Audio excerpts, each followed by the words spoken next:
नमस्कार। आज हम अध्ययन करेंगे कबीर की साखियों का।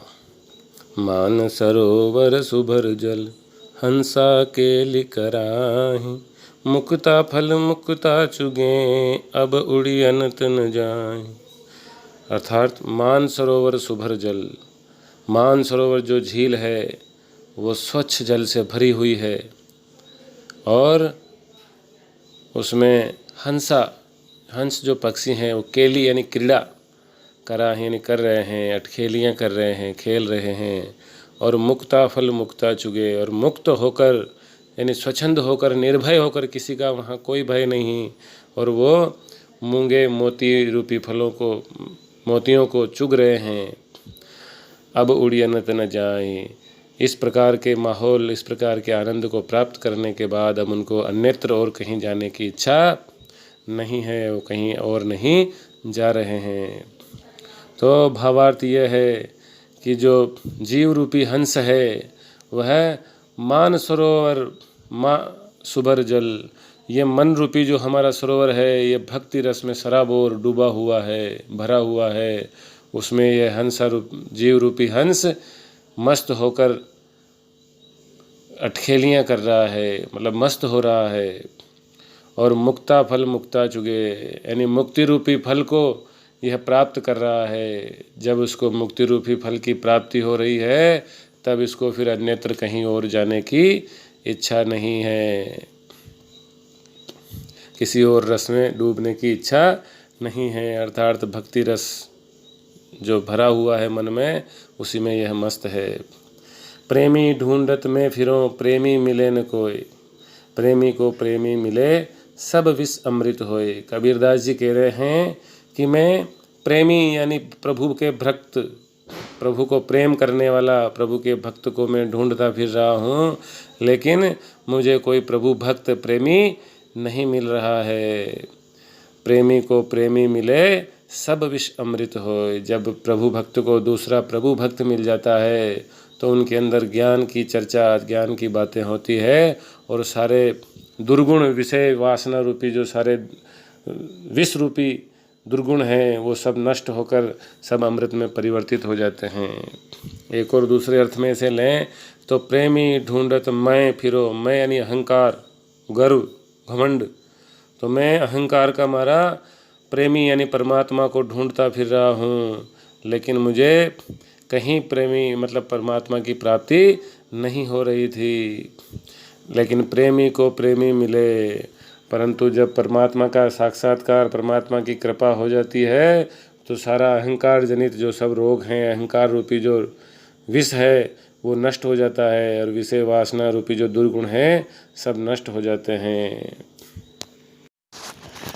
हस्ती चढ़िए ज्ञान को सहज दुली चाडारी, स्वान रूप संसार है भूकन दे झक मारी।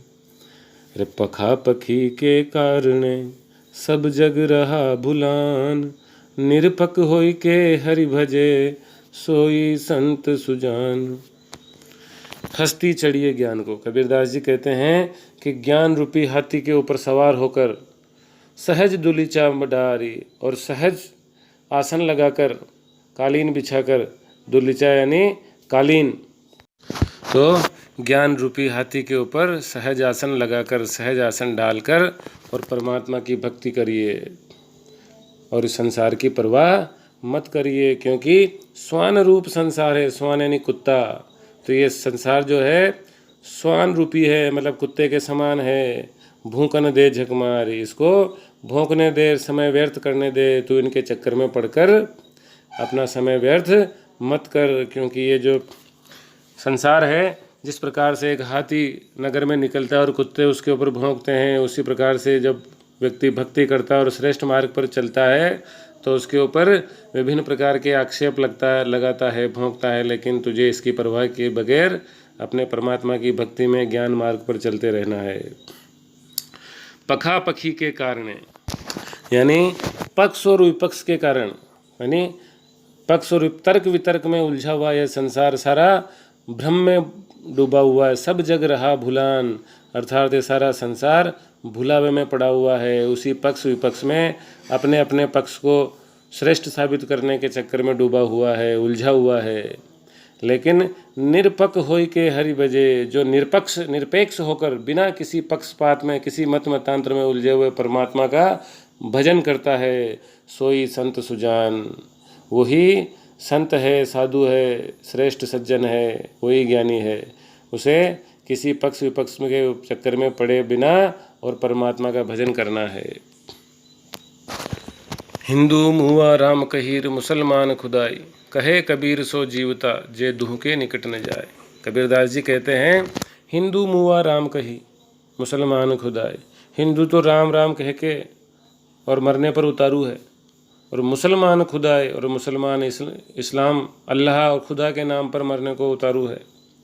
कहे कबीर सो जीवता, जो दुह के निकट न जाए। कबीरदास जी कहते हैं कि इसे मरने कटने की ज़रूरत नहीं है। कहे कबीर सो जीवता, जो दुह के निकट न जाए। कबीरदास जी कहते हैं कि वही जीवंत प्राणी है, वही सच्चा ज्ञानी है, जो इन दोनों के चक्कर में नहीं फंसता, जो दुह के निकट न जाए। मतलब इन दोनों के चक्कर में जो नहीं फंसता, अर्थात जो परमात्मा एक है, न राम भी वही है, रहीम भी वही है, परमात्मा एक है, और वो आत्मा के अंदर आत्मा और परमात्मा का एक ही है। और जो उस परमात्मा की भक्ति में डूबा हुआ है वही जीवित है। काबा फिर काशी भया, राम ही भया रहीम, मोट चून मैदा भया, बेट कबीरा जी। कबीरदास जी कहते हैं कि जब व्यक्ति का भ्रम मिट जाता है तब उसके लिए काबा ही काशी है और काशी ही काबा है। मतलब काबा और काशी में कोई अंतर नहीं है। राम ही भया रहीम, और राम ही रहीम हो गया, रहीम राम हो गया, दोनों उसके लिए एक हैं। क्योंकि मोट चून मैदा भया, बेट कबीरा जी। कबीरदास जी कहते हैं कि जब भ्रम मिट जाता है व्यक्ति का, तब उसके लिए जो मोटा चून है, मतलब मोटा आटा दलिया जो है, उसको पीस कर बारीक कर दो, मैदा बना दो, बात एक ही है। तो कबीरदास जी कहते हैं कि हे प्राणी, तू तो बस उसका आनंद ले, परमात्मा की भक्ति का, तुझे भ्रम में पड़ने की जरूरत नहीं है। ऊंचे कुल का जन्मिया, जो करनी ऊंच न होए, सुबरन कलश सुरा भरा, साधु निंदा सोए। कबीरदास जी कहते हैं कि ऊंचे कुल का जन्मिया, उच्च कुल में जन्म ले लिया, लेकिन जे करनी ऊंच न होए। लेकिन यदि करनी, जे मतलब यदि करनी ऊंच न होए, यदि उसकी करनी उच्च नहीं है, अच्छी करनी, श्रेष्ठ करनी नहीं है, तो उच्च कुल में जन्म लेने का कोई मतलब नहीं है। जिस प्रकार से सुबरन कलश सुरा भरा, यानी स्वर्ण के कलश में यदि शराब भर दी जाए तो वह साधु और सज्जनों के नज़र में निंदा की ही, आलोचना की ही पात्र होती है, उसकी वो बड़ाई नहीं कर। सभी साखियाँ दोहा छंद में लिखी गई हैं, और कबीर की चिर परिचित सदुकड़ी भाषा का प्रयोग और उनके अक्खड़पन का स्वभाव झलकता है, और अनुप्रास आदि अलंकारों का प्रयोग हुआ है। मोह को कहाँ ढूंढे बंदे, मैं तो तेरे पास में। कबीरदास जी कहते हैं कि परमात्मा स्वयं प्राणी से कह रहे हैं कि है जीव, है बंदे, है मनुष्य, मुझे कहाँ ढूंढता फिर रहा है। मतलब मुझे कहीं ढूंढने की आवश्यकता नहीं है, मैं तो तेरे पास में, मैं तो तेरे ही पास हूँ, तेरे अंदर ही विराजमान हूँ। ना मैं देवल, ना मैं मस्जिद, ना तो मैं किसी मंदिर में हूँ, देवल यानी मंदिर, ना मैं मस्जिद, ना मैं किसी मस्जिद में हूँ, ना काबे, न मैं काबे में हूँ, और न कैलाश में, न कैलाश में विराजमान हूँ। ना तो कोने क्रिया कर्म में, न मैं किसी कर्म कांड क्रिया में हूँ, न ही योग वैराग्य में, मैं किसी योग में और किसी वैराग्य में भी नहीं हूँ। खोजी होए तो तुरंत मिली हो, पल भर की तलाश में। अगर खोजने वाला हो, अगर सच्चे मन से कोई मुझे ढूंढने वाला हो, तो एक पल में ही, पल भर की तलाश में ही मैं मिल जाता हूँ। क्योंकि कहे कबीर सुनो भाई साधो, सब श्वासों की सांस में। कबीरदास जी कहते हैं कि है सज्जनों सुनो, परमात्मा तो प्रत्येक प्राणी के घट घट में, उसकी हर श्वास में, उसके आत्मा रूप में, उसके अंदर ही विराजमान है। इसलिए बाह्य आडंबरों में, दिखावे में मुझे ढूंढने की आवश्यकता नहीं है। पद में गहता है, सुंदर लय के साथ इसे गाया जा सकता है, और अनुप्रास अलंकार की सुंदर छटा मौजूद है। सदुकड़ी भाषा बाह्य आडंबरों का विरोध है। संतों भाई आई ज्ञान की आंधी रे, भ्रम की टाटी सबे उड़ानी, माया रहे न बांधी रे। हित चित की दो थुणी गिरानी, मोह बलिंडा टूटा, तृष्णा छानी परी घर ऊपर, कुबदी का भांडा फूटा। संतों भाई आई ज्ञान की आंधी रे। कबीरदास जी कहते हैं कि जब ज्ञान की आंधी आती है सज्जनों, है साधु पुरुषों, संतों भाई आई ज्ञान की आंधी रे। जब ज्ञान की आंधी मतलब जब ज्ञान का प्रकाश होता है इस हृदय में, तब भ्रम की टाटी सबे उड़ानी, भ्रम रूपी जो अंधकार हमारे मन के ऊपर छाया है वो उड़ जाता है। भ्रम रूपी जो टाटी हमारे मन के ऊपर पड़ी हुई है वो उड़ जाती है। माया रहे न बांधी रहे। उस ज्ञान के प्रकाश होने के बाद माया के रोकने पर भी, माया के बंधन के बांधे रहने पर भी वो भ्रम रूपी टाटी टिकती नहीं है और नष्ट हो जाती है, उड़ जाती है। हित चित की दो थुणी गिरानी। हित चित मन की द्विध स्थितियाँ, स्वार्थ और लालच की भावनाएं, निश्चय निश्चय की भावनाएं, निश्चय और अनिश्चय दोनों के बीच की जो स्थिति है, वो जो दोनों थुणियाँ वो गिर जाती है, मन एकनिष्ठ परमात्मा में लीन हो जाता है। और मोह बलिंडा टूटा, और मोह रूपी जो बलिंडा है वो भी टूट गया जब ज्ञान की आंधी आई तो। तृष्णा छान परी घर ऊपर, कुबदी का भांडा फूटा। और तृष्णा रूपी जो आवरण इस मन और बुद्धि के ऊपर छाया हुआ था वो नष्ट हो गया, और कुबदी का भांडा फूटा, यानी कुविचारों के जो बर्तन थे वो सब फूट गए, सारे कुविचार नष्ट हो गए। कुबुद्धि रूपी जो बर्तन थे, कुविचार रूपी जो बर्तन थे वो सब नष्ट हो गए। जोग जुगति कर संतों बांधी, निर्चू चुवे न पानी। हे संतों, अब जब हमने इसको बनाया है वापस, तो योग युक्ति से, ज्ञान की युक्ति से इसको वापस जब बनाया है तो ऐसा बनाया कि निर्चू चुवे न पानी, बिल्कुल एक बूंद नहीं टपक सकती। अर्थात सांसारिक जो मोह माया विषय विकार जो दुर्वासना रूपी दुर्गुण है ये इसको छू भी नहीं सकते।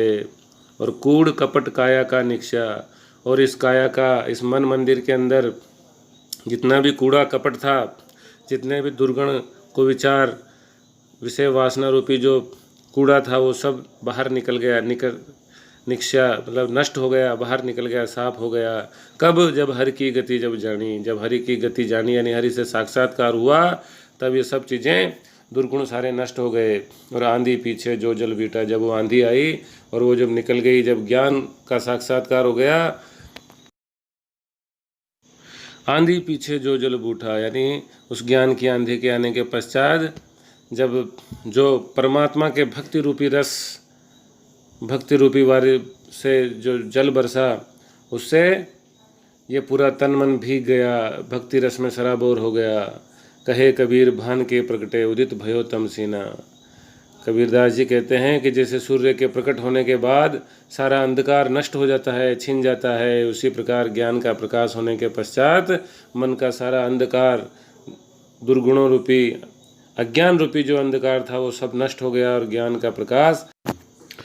पद में अनुप्रास अलंकार की सुंदर छटा दर्शनीय है। कूड़ कपट काया का निक्षा, जोग जुगति आदि में, और इस रूपक और सांग रूपक अलंकारों का भी पद में प्रयोग हुआ है। और तद्भुत शब्दों का प्रयोग हुआ है, प्रतीकात्मक शैली है, पद में गेयता है। और बस इतना ही। धन्यवाद। मिलते हैं अगले वीडियो में।